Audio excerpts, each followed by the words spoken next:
SRMPR global ரயில்வேஸின் மகான்களின் மகா தரிசன சுற்றுலா. முன்பதிவுக்கு அழையுங்கள் 8008000800. திமுகவினர் வெற்றி பெற்ற மமதையில் பேசுகிறார்கள் என விமர்சித்துள்ள முன்னாள் அமைச்சர் செல்லூர் ராஜு, எந்த கூட்டணியில் இல்லாமல் திமுக தனித்து போட்டியிட தயாரா என அவர் சவால் விட்டுள்ளார்.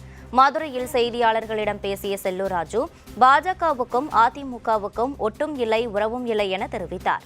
தேர்தல் நேர்மையாக நடக்காது என்பதாலும் தேர்தல் ஆணையம் எதையும் கண்டுகொள்ளாது என்பதால் தான் விக்கிரவாண்டி இடைத்தேர்தலை அதிமுக புறக்கணித்தது என அவர் விளக்கம் அளித்தார். திமுக சட்டத்திற்கு புறம்பாக வாக்காளர்களை கவருவதற்கு பணத்தை வாரி இறைக்கிறார்கள் என அவர் குற்றம் சாட்டினார்.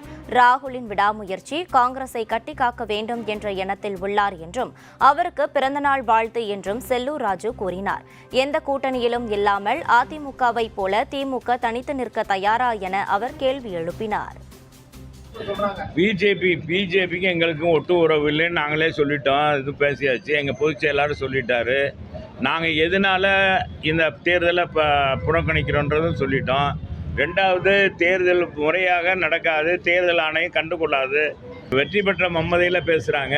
அது எப்படி வெற்றி பெற்றோம்னு அவங்களுக்கே தெரியும். நேற்று கூட நான் சொன்ன, நீ எல்லாரும் டிவிலையும் போட்டீங்க.